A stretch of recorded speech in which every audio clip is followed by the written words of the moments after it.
구슬이 소말이라도 꿰어야 보배다라는 속담이 있습니다. 구슬은 그 자체로 아름답고 예쁘죠. 그러나 그런 구슬이 3말씩이나 된다고 해서 아름다움의 가치가 그만큼 커지는 건 아니라는 말입니다. 그것을 하나하나 줄로 꿰어서 아름다운 목걸이를 만들거나 아니면 팔찌를 만들 때 구슬의 가치가 높아진다는 뜻입니다. 연애할 때는 눈에 콩깍지가 씌어서 하늘에서 별을 따다주고 달을 따다주겠다는 말에 마음이 흔들립니다. 내가 근검절약해서 5년 안에 새빵살이 면하게 해주고 10년 안에 내 집에서 살게 해주겠다라는 말은 고리타분하고 답답하다며 외면합니다. 하지만 막상 결혼해서 살아보면 연애할 때 자신이 얼마나 어리석었는지를 깨닫게 됩니다. 하늘에서 별이나 달을 따온다는 게 얼마나 헛된 꿈인지, 손에 잡을 수도 없는 그런 신기루를 바라보며 미래를 계획한다는 게 얼마나 헛된 것인지를 알게 됩니다. 뜬구름이나 잡겠다면서 호송세월하는 사람을 곁에서 지켜보면서 새빵살이를 빨리 끝내고 내 집에서 살게 해주겠다며 포부를 밝혔던 그 사람을 외면했던 자신이 부끄럽기만 합니다. 시궁창과 같은 현실에 발을 딛고 살아가면서 절망하고 슬퍼하고 우울해하는 것보다는 하늘에서 별이라도 따오겠다라는 그런 꿈을 꾸는 게 훨씬 낫지 않습니까? 이렇게 말씀할 분이 계실지 모르겠습니다. 그러나 그런 꿈마저 깨진다면 어떻게 될까요? 고통스럽더라도 현실을 똑바로 바라보고 적절하게 대처하는 게 시궁창과 같은 현실에서 벗어날 수 있는 길이 아니겠습니까? 제가 요즘 여러분께 예배당에 빈자리를 채우자거나 교회 부흥을 위해서 힘쓰자라는 말을 자주 하고 있습니다만은 그런 말을 귀 기울여 듣는 분 별로 없고 말 그대로 그 말처럼 실천할 분도 별로 없다는 거 저도 잘 알고 있습니다. 그러나 저는 그런 말을 전해야 합니다.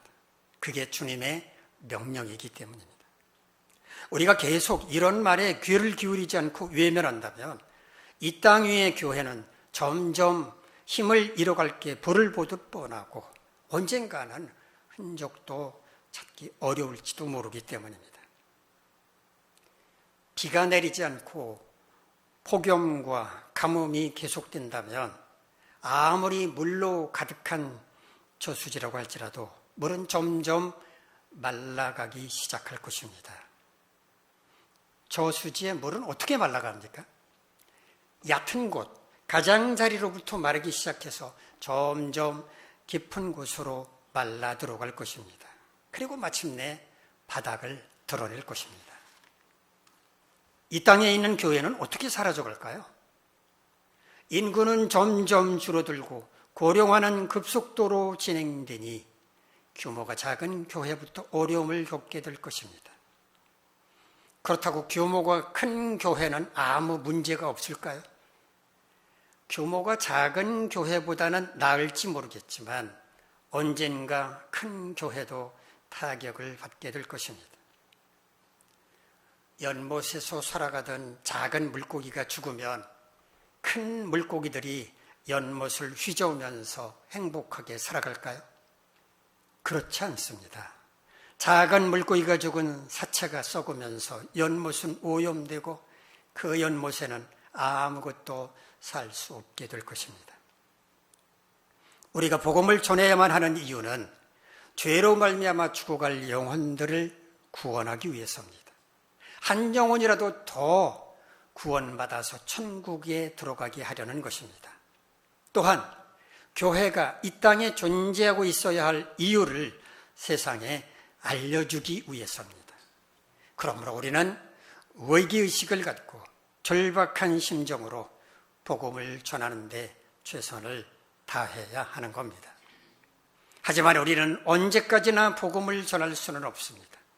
우리의 건강이 허락하지 않아서 복음을 전하고 싶어도 전할 수 없는 때가 올 수도 있으며, 세상이 악하게 변해서 자유롭게 복음을 전하지 못하게 되는 상황을 맞이할 수도 있기 때문입니다. 바울이 디모데후서 4장 2절에서 때를 얻든지 못 얻든지 복음을 전하는데 항상 힘쓰라고 말했는데, 그 말의 의미는 절박한 심정으로 지금 당장 실행해야 한다는 뜻입니다. 오늘 저의 메시지가 여러분께는 부담스러울 수도 있습니다. 그러나 하나님께서 오늘 이 자리로 여러분을 인도하신 것은 이 메시지를 듣게 하려는 게 아니겠습니까? 불편하시더라도 제가 전하는 메시지를 경청하시고 말씀을 통해 하나님의 뜻을 깨달으며 결단할 수 있는 시간이 되기를 간절히 바랍니다. 바울은 오늘 본문에서 구원받는다는 게 무엇인지 그 원리를 자세하게 설명을 하고 있는데, 우리 로마서 10장 9절에서 10절까지 말씀, 화면을 보면서 한번 같이 읽겠습니다. 시작. 네가 만일 네 입으로 예수를 주로 시인하며 또 하나님께서 그를 죽은 자 가운데서 살리신 것을 네 마음에 믿으면 구원을 받으리라. 사람이 마음으로 믿어 의에 이르고 입으로 시인하여 구원에 이르느니라. 아멘. 구원을 받는다는 것은 뭔가? 입으로 예수를 시인하며 하나님께서 그를 죽은 자 가운데서 살리신 것을 마음으로 믿는 것이라고 말합니다.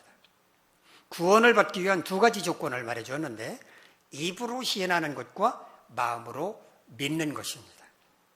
시인한다라는 것은요, 헬라어 호몰로게오라고 하는 말을 번역을 한 건데요, 동의하다, 고백하다, 인정한다라는 뜻입니다. 예수 그리스도께서 구원의 주가 되신다고 하는 것, 구세주가 되신다고 하는 것을 인정하고 고백한다라는 뜻입니다. 예수님께서 죄 가운데 있던 우리를 구원해 주실 것을, 구원해 줄 수 있는 분임을 믿어야 한다라는 것입니다. 이것이 구원받기 위한 첫 번째 조건입니다. 구원받기 위한 두 번째 조건은 하나님께서 예수 그리스도를 죽은 자 가운데서 살리신 것을 마음으로 믿는 것이라고 말합니다. 하나님께서 예수님을 죽은 자 가운데서 살리셨다라고 하는 것은 예수님의 부활을 의미하지 않습니까? 예수님의 부활을 믿어야 구원받을 수 있다는 말입니다.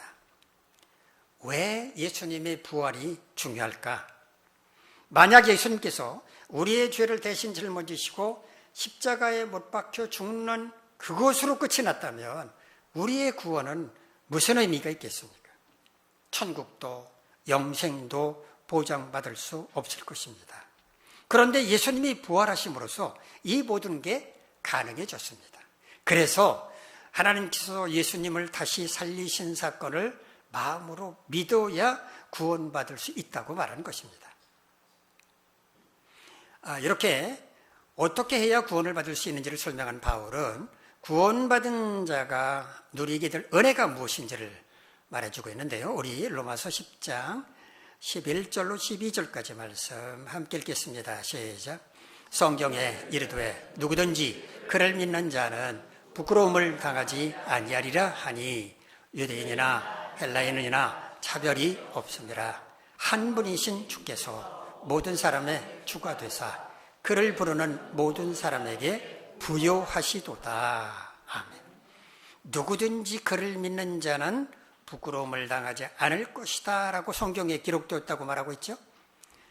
이사야 28장 16절을 보면 하나님께서 이렇게 말씀하시는 내용이 나옵니다. 내가 한 돌을 시온에 두어 기초를 삼았노니 곧 시험한 돌이요 귀하고 견고한 기초돌이라. 그것을 믿는 이는 다급하게 되지 아니하리로다. 하나님께서 시온에 두어 기초로 삼으신 돌, 시온은 예루살렘을 가리키죠. 또 시험한 돌, 즉 품질이 검증된, 입증된 돌이란 말입니다. 귀하고 견고한 기초돌, 이것은 바로 예수 그리스도를 가리키는 말입니다. 하나님께서 시온에 두신 돌, 즉 예수 그리스도를 믿는 사람은 다급하게 되지 않는다라고 말했는데요. 다급하게 된다라고 보니까 히브리어는요, 후시라는 말입니다. 후시, 서두르다, 재촉한다, 이런 뜻을 가진 말입니다. 서두르거나 재촉한다는 것은 평안한 상태가 아니죠. 뭔가 다급한 상황을 가리키는 겁니다. 예수 그리스도를 믿는 사람은 이런 상황을 맞지 않는다, 즉 평안함을 누리며 살아간다는 의미입니다. 그런데 바울은 이 말씀을 다급하게 되지 않는다라는 말을 바꿔서 부끄러움을 당하지 않는다는 말로 바꿨습니다.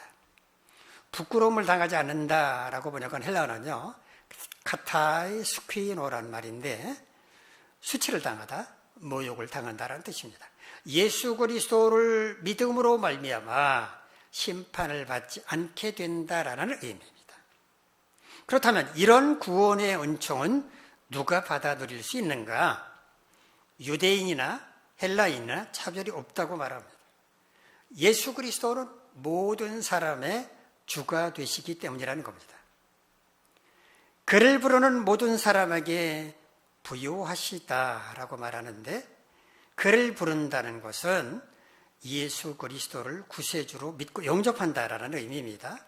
그런 모든 사람에게 부요하시다라고 말하는데, 부요하다라는 말은 헬라어 플루테오라는 말을 번역을 한 건데, 부하게 되다, 풍부하다라는 뜻입니다. 예수 그리스도를 영접하고 구원받은 사람은 영적으로 풍요롭게 된다라는 의미입니다. 유대인이나 헬라인이나 누구나 이런 은혜를 누릴 수 있다는 겁니다. 그렇다면 많은 사람들이 이런 구원의 은총을 누릴 수 있도록 하려면 우리는 어떻게 해야 하는가? 자, 우리 로마서 10장 13절부터 15절까지 말씀 함께 읽겠습니다. 시작. 누구든지 주의 이름을 부르는 자는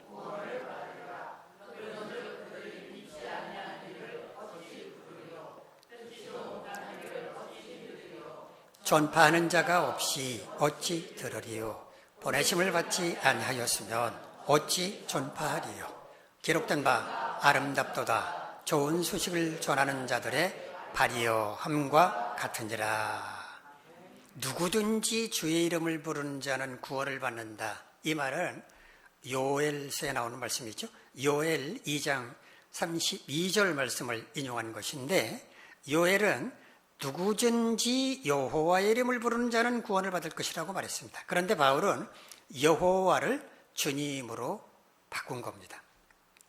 앞서도 말씀드렸지만 주의 이름을 부른다고 하는 것은 예수 그리스도를 구세주로 믿고 영접한다는 뜻입니다. 이런 사람은 구원을 받는다는 말입니다. 지금까지 앞에서 바울이 말한 것을 다시 한번 확인한 셈입니다. 그런데 바울은 죄 가운데 있는 사람들이 구원에 이르려면은 어떤 과정이 필요한지를 말해주고 있는데, 제가 하나하나 부연 설명해 드리도록 하겠습니다. 그들이 믿지 않은 일을 어찌 부르겠느냐라고 말하고 있는데요. 주의 이름을 부르는 자가 구원을 받는다고 말했기 때문에 주의 이름을 불러야만 구원을 받을 텐데, 주의 이름을 부르려면 믿어야 하지 않겠느냐는 겁니다. 믿지도 않은데 어떻게 주의 이름을 부르겠느냐라는 말입니다. 그러니까 주의 이름을 부르기 전에 믿는 게 먼저라는 말을 하고 있는 겁니다. 또 듣지도 못한 일을 어찌 믿겠느냐라고 말하고 있죠. 믿으려면 그보다 먼저 들어야 한다는 겁니다. 예수 그리스도가 구세주임을 믿으려면 예수 그리스도가 왜 구세주인지를 들어야 할 것 아니냐는 얘기입니다. 복음을 들어야 할 것 아니냐라는 말을 하는 겁니다. 전파하는 자가 없이 어찌 듣겠느냐라고 말하죠. 들으려면, 복음을 들으려면 누군가가 그 대상자에게로 가서 복음을 전해야 하지 않겠느냐는 겁니다. 보내심을 받지 아니하였으면 어찌 전파하겠느냐라고 말합니다. 하나님께서 누군가를 불러서 너 가서 복음 좀 전해라 라는 사명을 맡겨주시고, 사명을 받은 그가 전도 대상자에게로 가서 복음을 전해야만 그 사람이 들을 수 있다는 겁니다. 바울은 어떤 사람이 복음을 듣고 예수 그리스도를 영접함으로써 구원에 이르는 과정을 거꾸로 거슬러 올라가면서 말을 한 겁니다.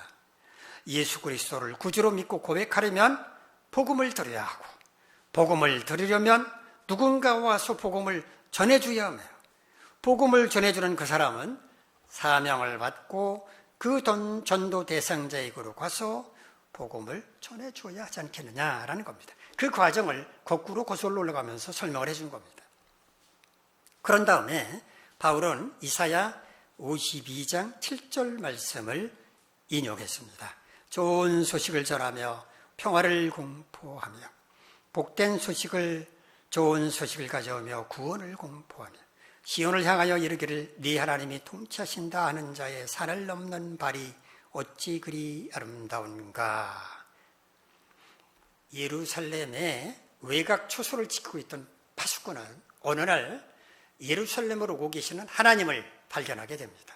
이 파수꾼은 하나님이 예루살렘으로 오고 계신다라고 하는 이 깊은 소식을 백성들에게 전하기 위해서 불이 나게 산을 넘어가는 모습을 묘사한 것이 바로 이사야서의 말씀인데, 바울은 이 파수꾼을 복음을 전하는 자로 바꾼 것입니다.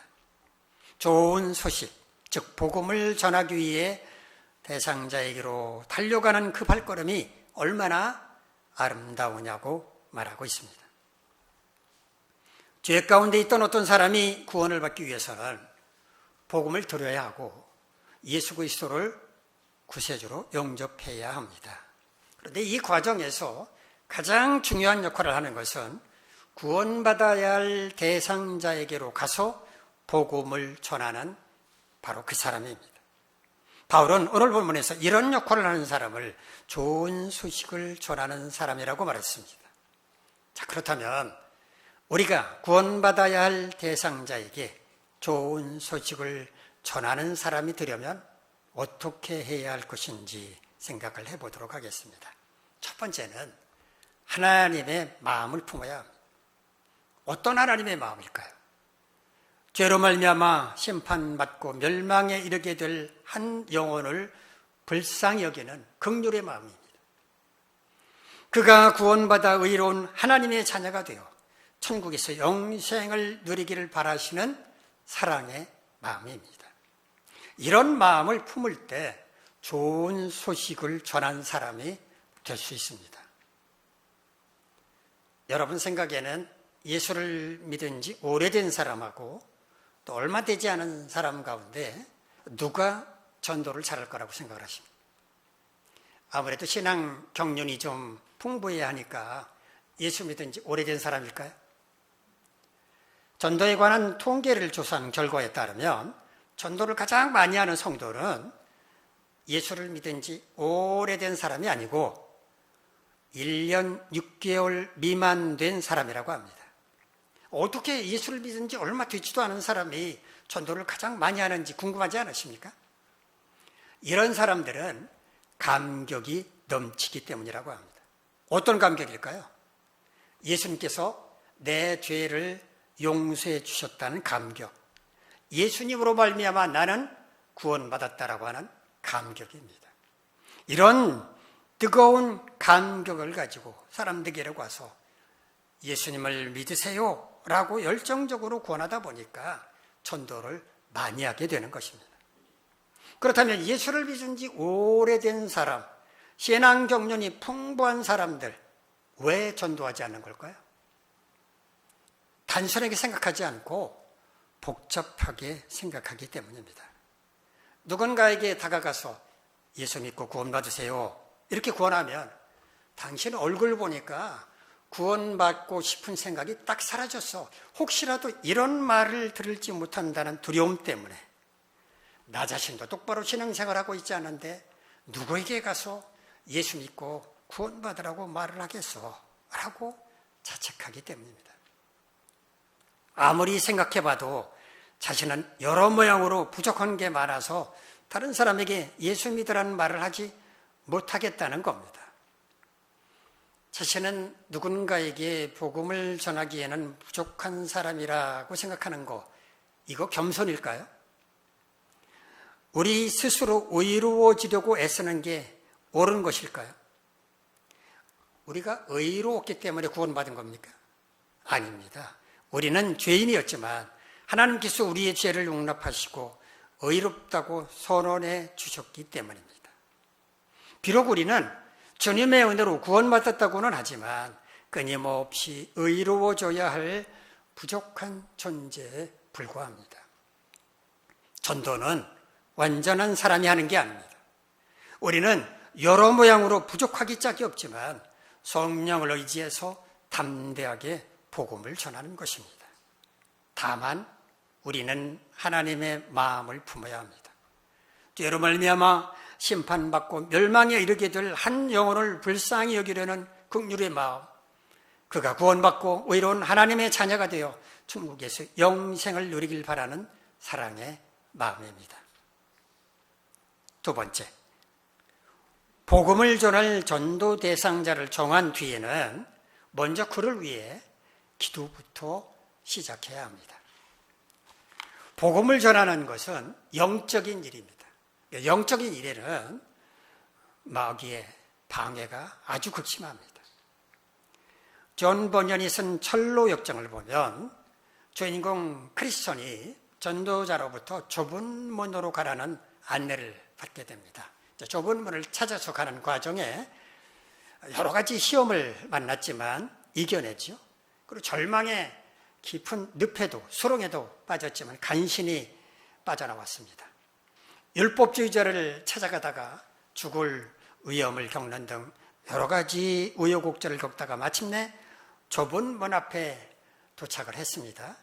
문을 두드리자 문지기가 나와서 그를 영접을 했는데, 그런데 문지기는 크리스천의 팔을 잡아서 와락 안으로 끌어당겼습니다. 왜 그렇게 하는가? 저 멀리 있는 바알세불의 성에서 죄의 짐을 진 채 좁은 문으로 들어가는 사람들을 막기 위해서 화살을 쏴서 그 사람, 구원받고자 하는 사람을 죽이려고 하기 때문이었습니다. 바알세불의 성은 사탄의 세력을 상징합니다. 사탄은 한 영혼이 구원받는 것을 원치 않기 때문에 어떻게 해서든지 구원에 이르지 못하도록 방해하고 있다라고 하는 것을 존 버년이 묘사를 한 것입니다. 누군가에게 복음을 전할 때는 사탄의 방해가 심하기 때문에 반드시 먼저 기도를 충분히 해야만 합니다. 제가 얼마 전에 고구마 전도법에 대해서 설명을 드렸는데 바로 그게 전도 대상자를 위해서 기도하는 방법입니다. 기도하다가 복음을 받아들일 상태가 되었는지, 준비가 되었는지를 확인하고 아직 덜 익었다 생각하면 더 많이 기도하고 난 후에 완전히 무르익었을 때 복음을 전하는 방법이 바로 고구마 전도법입니다. 기도하면 하나님께서 하나님의 방법으로 역사하십니다. 전도 대상자가 누가 되었든지 먼저 기도부터 하시기 바랍니다. 제가 평생을 살았는데 그 사람을 모르겠습니까? 씨알도 안 먹힙니다. 그러면 그분을 지옥에 가도록 그냥 내버려 두시겠습니까? 고린도전서 3장 6절로 7절에서 사도 바울은 이렇게 말합니다. 나는 심었고 아볼로는 물을 주었으되 오직 하나님께서 자라나게 하셨나니 그런즉 심는 이나 물 주는 이는 아무것도 아니로되 오직 자라게 하시는 이는 하나님뿐이니라. 심는다고 하는 것은 복음을 전하는 것을 의미하고요. 물을 준다고 하는 것은 복음을 영접한 사람이 신앙에 바로 설 수 있도록 안내하고 가르치는 것을 의미합니다. 하지만 그런다고 해서 그가 그리스도인으로 성장하는 게 아니라 하나님께서 자라도록 역사하셔야 한다는 말입니다. 복음을 전하는 것도 똑같습니다. 전도 대상자를 마음에 품고서 그를 위해 간절하게 기도하는 것은 우리가 할 일입니다. 그러나 그의 마음을 움직이는 것은 하나님께서 하실 일입니다. 여러분에게 전도 대상자를 구원하라고 말하는 게 아닙니다. 다만 하나님께서 그 영혼을 불쌍히 여기시고 구원하여 주시기를 간절히 기도하라는 말씀입니다. 거기까지는 하실 수 있지 않겠습니까?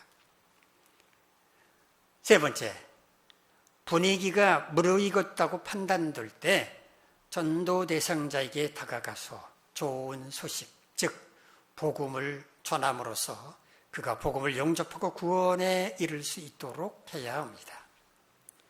누군가에게 복음을 전하기 위해서는 기본적인 핵심 메시지 정도는 습득하고 있어야 합니다. 가장 기본적인 핵심 메시지, 이거겠죠? 예수 믿고 천국 가세요. 이 정도의 메시지일 겁니다. 거기다가 조금 더 살을 붙인다면 죄인은 심판받아 지옥에 떨어질 수밖에 없는데 예수님을 믿으면 죄 씻음을 갖고 천국에 갈 수 있습니다 라고까지 덧붙이면 훨씬 더 좋습니다.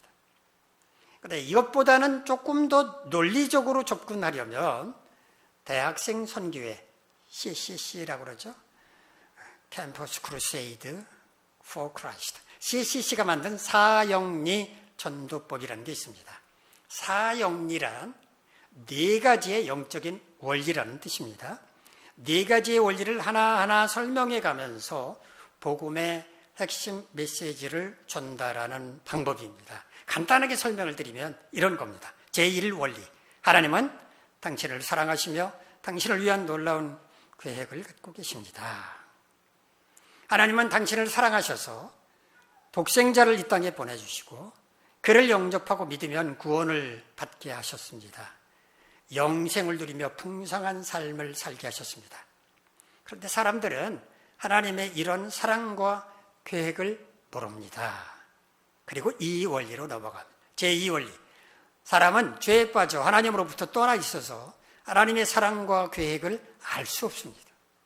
본래 사람은 하나님과 사귀며 살아가도록 창조되었지만 사탄의 유혹에 넘어가 하나님의 계명을 어김으로써 죄를 짓고 하나님과의 관계가 끊어지고 말았습니다. 이처럼 하나님 없이 자기 마음대로 사는 사람은 하나님께 반항하거나 하나님에 대해서 무관심합니다.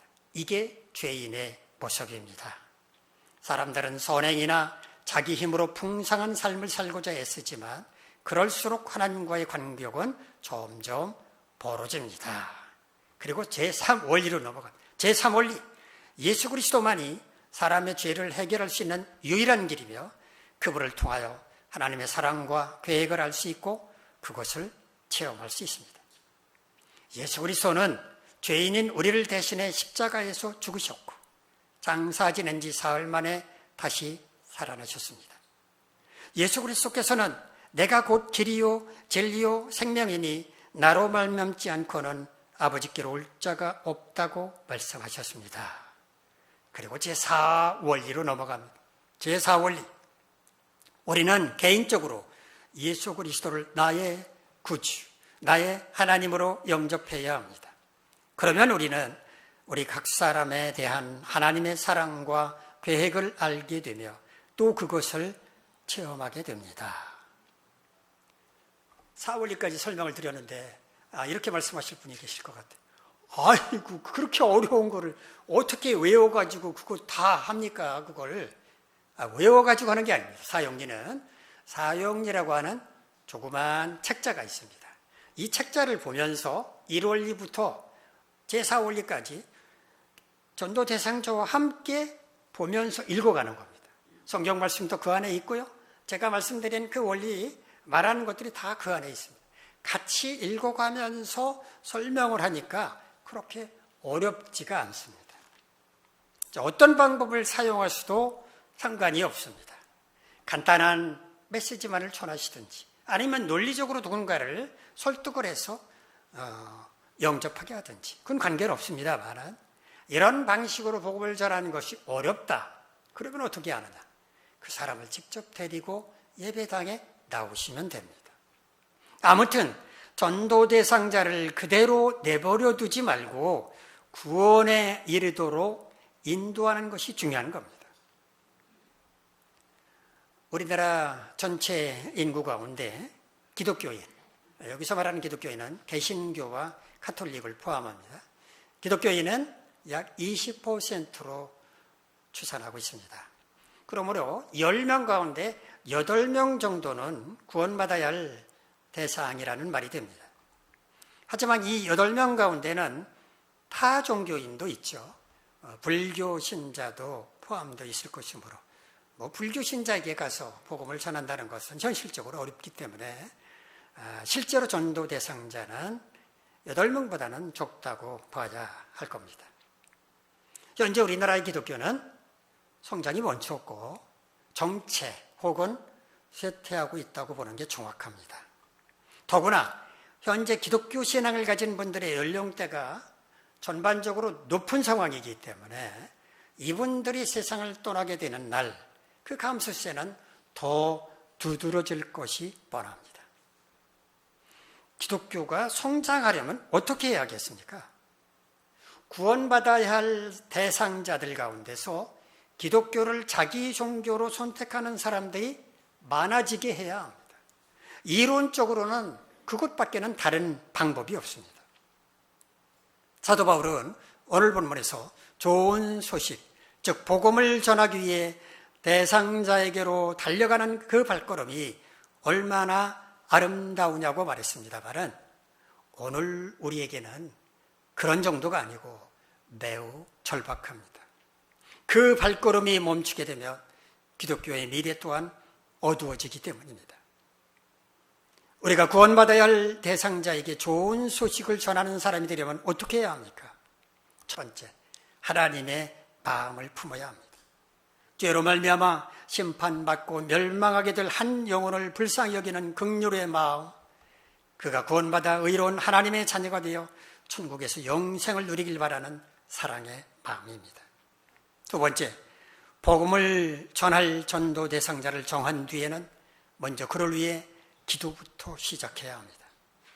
복음을 전하는 것은 영적인 일이고 영적인 일에는 당연히 마귀의 방해가 아주 심하기 때문입니다. 우리가 간절하게 기도할 때 하나님께서 일하기 시작합니다. 세 번째, 분위기가 무리겠다고 판단될 때 전도 대상자에게 다가가 좋은 소식, 즉 복음을 전함으로써 그가 복음을 영접하고 구원에 이를 수 있도록 해야 합니다. 예수 믿고 천국 가세요 라는 기본적인 메시지든지 사형리 전도법이든지 구체적으로 복음을 전할 메시지 정도는 미리 습득하고 있어야 하고, 그렇게 하는 게 어렵다면 대상자를 직접 교회로 데려오는 방법도 있습니다. 여러분 모두 이와 같이 좋은 소식을 전하는 사람이 되셔서 RRB 교회의 부흥을 이루는 주인공이 되시고 기독교의 미래에 희망을 비추는 등불이 되시기를 간절히 바랍니다. 기도하겠습니다. 자비로우신 하나님, 우리 모두에게 맡겨주신 사명, 복음을 전하는 사명 잘 감당할 수 있도록 우리의 힘과 용기를 주시옵소서. 세상을 향하여 복음의 빛을 비출 수 있는 좋은 소식을 전할 수 있는 우리 모두가 되게 하옵소서. 예수님의 이름으로 기도하옵나이다. 아멘. 자리에서 나라서 633장을